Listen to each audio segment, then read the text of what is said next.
வணக்கம். ஆகாஷ்வாணி மாநில செய்திகள் வாசிப்பவர் சாந்தி ரமேஷ். தலைப்புச் செய்திகள். இந்தியா ஐக்கிய அரபு அமீரக நாடுகளுக்கிடையே பிரதிநிதி நிலையிலான பேச்சுவார்த்தைகள் பிரதமர் திரு நரேந்திரமோடி தலைமையில் புதுதில்லியில் இன்று நடைபெற்று வருகிறது. சரக்கு சேவை வரி குழுமத்தின் 54வது கூட்டம் புதுதில்லியில் இன்று காலை தொடங்கியது. இலங்கை வசமுள்ள தமிழக மீனவர்களை உடனடியாக விடுவிக்க தூதரக முயற்சிகளை மேற்கொள்ள முதலமைச்சர் திரு மு.க. ஸ்டாலின் வெளியுறவு அமைச்சருக்கு கடிதம் எழுதியுள்ளார். தமிழ்நாட்டில் மகளிர் சுய உதவி குழுவிற்கு இந்த ஆண்டு 35,000 கோடி ரூபாய் வங்கி கடன் வழங்க இலக்கு நிர்ணயிக்கப்பட்டுள்ளதாக மாநில இளைஞர் நலத்துறை அமைச்சர் திரு உதயநிதி ஸ்டாலின் கூறியுள்ளார். ஆசிய சாம்பியன்ஸ் கோப்பை ஹாக்கி போட்டியில் இந்தியா தற்போது ஜப்பானை எதிர்கொண்டுள்ளது. இனி விரிவான செய்திகள்.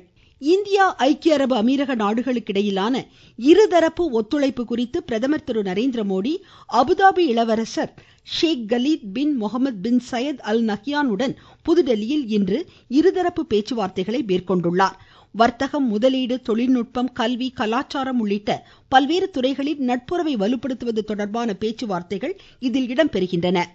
குடியரசுத் தலைவர் திருமதி திரௌபதி முர்முவையும் ஷேக் கலீத் பின் முகமது பின் சயத் அல் நஹ்யான் சந்தித்து பேச உள்ளார். நாளை மும்பையில் நடைபெறும் வர்த்தக கூட்டமைப்பிலும் அவர் பங்கேற்கிறார். இந்தியா ஐக்கிய அரபு அமீரக நாடுகளுக்கிடையிலான தூதரக நட்புறவு வலுவடைந்து வரும் நிலையில் இந்த பேச்சுவார்த்தைகள் முக்கியத்துவம் பெறுகின்றன. இளவரசரின் இந்திய வருகை புதிய வாய்ப்புகளுக்கான கதவுகளை திறப்பதோடு வர்த்தக நடைமுறைகள் மேலும் விரிவடையும் என எதிர்பார்க்கப்படுகிறது. சரக்கு சேவை வரி குழுமத்தின் 54வது கூட்டம் புதுதில்லியில் மத்திய நிதியமைச்சர் திருமதி நிர்மலா சீதாராமன் தலைமையில் தற்போது நடைபெற்று வருகிறது. நிதித்துறை இணையமைச்சர்கள் திரு பங்கஜ் சௌத்ரி மற்றும் மாநில நிதியமைச்சர்கள் இதில் பங்கேற்றுள்ளனர்.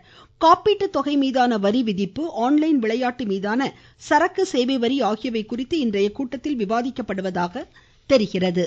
நாட்டின் சுகாதார கட்டமைப்பு, மனிதவள ஆதாரங்கள் தொடர்பாக 2022-23 ஆண்டிற்கான தரவுகளை மத்திய சுகாதார செயலர் திரு அபூர்வ சந்திரா புதுதில்லியில் இன்று வெளியிட்டார். ஒவ்வொரு ஆண்டும் மார்ச் 31ஆம் தேதி வரையிலான சுகாதார கட்டமைப்பு திட்டங்கள், மனிதவள ஆதாரங்கள் தொடர்பான தகவல்கள் விரிவாக வெளியிடப்படுவது வழக்கம். திட்டமிடல், கண்காணிப்பு, சுகாதார கட்டமைப்பு மேலாண்மை போன்றவற்றிற்கு இந்த தரவுகள் முக்கிய பங்காற்றுகின்றன. இந்நிகழ்ச்சியில் பேசிய சுகாதார செயலர் திரு அபூர்வ சந்திரா, இத்தரவுகள் துல்லியமானவையாக இருப்பதால் தேசிய சுகாதார இயக்கத்திற்கு இது பெரிதும் பயனளிக்கும் என்றார். இத்தரவுகள் மாநிலங்களின் தேவை, உயர் முன்னுரிமைக்கான பகுதிகளை கண்டறிந்து அதற்கேற்ற வகையில் கொள்கைகளை வகுத்து இலக்குகளை நிர்ணயிக்க உதவுவதாகவும் அவர் குறிப்பிட்டார். இலங்கை வசமுள்ள தமிழக மீனவர்களையும் அவர்களது மீன்பிடி படகுகளையும் உடனடியாக விடுவிக்க மத்திய அரசை முதலமைச்சர் திரு மு.க. ஸ்டாலின் வலியுறுத்தியுள்ளார். மத்திய வெளியுறவுத்துறை அமைச்சர் டாக்டர் எஸ். ஜெய்சங்கருக்கு முதலமைச்சர் எழுதிய கடிதத்தில் கடந்த 7ஆம் தேதி புதுக்கோட்டை மாவட்டத்தை சேர்ந்த 14 மீனவர்களும் 3 விசைப்படகுகளும் சிறைப்பிடிக்கப்பட்டுள்ளதை சுட்டிக்காட்டியுள்ளார். இந்த ஆண்டில் மட்டும் இதுவரை 350 மீனவர்களும் 49 மீன்பிடி படகுகளும் இலங்கை கடற்படையினரால் சிறைப்பிடிக்கப்பட்டிருப்பதாக கூறிய முதலமைச்சர், கடந்த 6 ஆண்டுகளில் இது மிக அதிகம் என்று கவலை வெளியிட்டுள்ளார். இலங்கை நீதிமன்றங்கள் மீனவர்களின் சக்திக்கு மீறிய அபராதங்களை விதித்து வருவதாக கூறியுள்ள முதலமைச்சர், இதனால் மீனவ குடும்பங்கள் பெரிதும் பாதிக்கப்படுவதாக சுட்டிக்காட்டியுள்ளார்.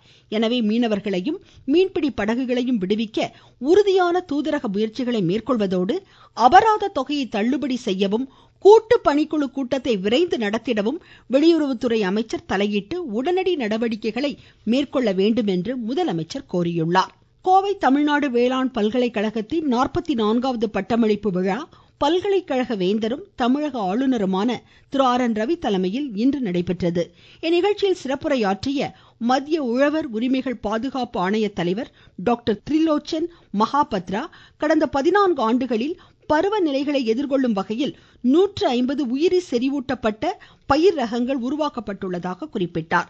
நாட்டின் வேளாண் வளர்ச்சி 4% இருந்தால் மட்டுமே 2047ஆம் ஆண்டு $35 டிரில்லியன் பொருளாதார இலக்கை நாம் எட்ட முடியும் என்று அவர் குறிப்பிட்டார். இந்நிகழ்ச்சியில் 9526 மாணவர்கள் இளம் அறிவியல், முதுநிலை பட்ட மேற்படிப்பு மற்றும் முனைவர் பிரிவில் பட்டங்களை பெற்றுள்ளனர்.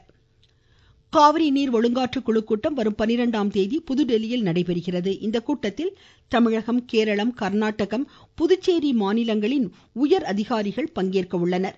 வரும் அக்டோபர் மாதத்திற்கான 20 TMC தண்ணீரை விடுவிப்பது குறித்து இதில் வலியுறுத்தப்படும் என தெரிகிறது.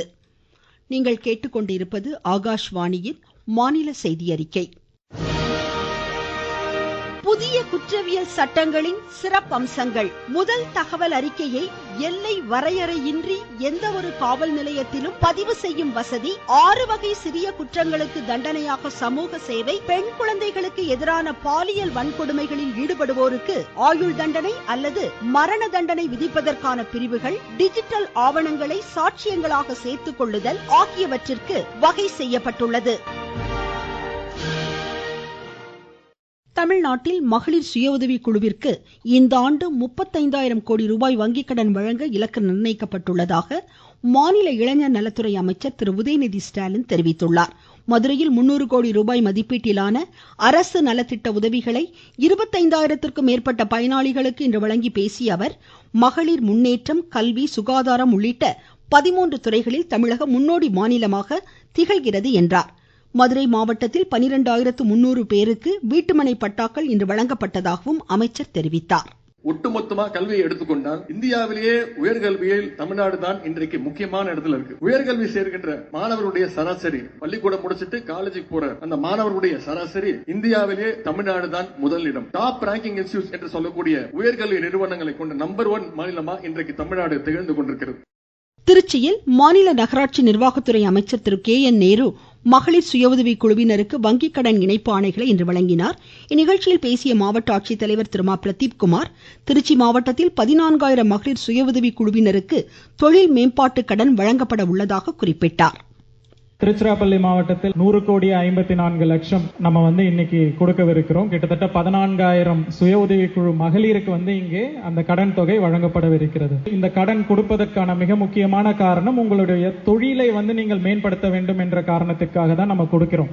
தமிழக அரசு பெண் கல்விக்கு அதிக முக்கியத்துவம் அளித்து வருவதாக மாநில நீர்வளத்துறை அமைச்சர் திரு துரைமுருகன் கூறியுள்ளார். வேலூர் மாவட்டம் காட்பாடியில் 600 மகளிர் சுய உதவி குழுவினருக்கு 66 கோடி ரூபாய் மதிப்பீட்டிலான வங்கிக் கடனை இன்று வழங்கி பேசிய அவர், மாநிலத்தில் பெண்கள் நலனிற்கான பல்வேறு திட்டங்களை அரசு செயல்படுத்தி வருவதாக குறிப்பிட்டார். தமிழகத்தில் டெங்கு காய்ச்சல் நோய் கட்டுக்குள் இருப்பதாக மாநில மருத்துவம் மக்கள் நல்வாழ்வுத்துறை அமைச்சர் திரு சுப்பிரமணியன் தெரிவித்துள்ளார். சென்னையில் இன்று செய்தியாளர்களிடம் பேசிய அவர், மாநிலத்தின் முக்கிய நகரங்களில் குரங்கம்மை நோய் சிகிச்சைக்காக தலா 10 படுக்கைகள் கொண்ட சிறப்பு பிரிவு மருத்துவமனைகளில் அமைக்கப்பட்டுள்ளதாக கூறினார். தமிழகத்தில் குரங்கம்மை நோய் பரிசோதனை ஆய்வகம் சென்னை கிண்டியில் அமைக்க மத்திய அரசு அனுமதி அளித்துள்ளதாக அமைச்சர் தெரிவித்தார். பன்னாட்டு விமான நிலையங்களில் குரங்கம்மை நோய் பரிசோதனைகள் தொடர்ந்து நடைபெறுவதாகவும் அவர் கூறினார். தமிழ்நாட்டில் உயர்கல்வியின் தரம் சிறப்பாக உள்ளதால் கல்வி அறிவும் வளர்ச்சி பெற்றிருப்பதாக மாநில உயர்கல்வித்துறை அமைச்சர் திரு பொன்முடி தெரிவித்திருக்கிறார். விழுப்புரத்தில் 1,69,00,000 ரூபாய் மதிப்பிலான விலையில்லா மிதிவண்டிகளை பள்ளி மாணாக்கருக்கு இன்று வழங்கி பேசிய அவர், தற்போது உயர்கல்வியில் தமிழ் வழி கல்வி கொண்டுவரப்பட்டிருப்பதை சுட்டிக்காட்டினார். ஆதி திராவிடர் நல மாணவர் விடுதிகள் மற்றும் பள்ளி மாணாக்கரின் கல்வி வளர்ச்சி, பன்முகத்திறனை வெளிக்கொணரும் நடவடிக்கைகளை தமிழக அரசு முனைப்புடன் செயல்படுத்தி வருவதாக மாநில ஆதி திராவிடர் நலத்துறை அமைச்சர் திருமதி கயல்விழி செல்வராஜ் கூறியிருக்கிறார்.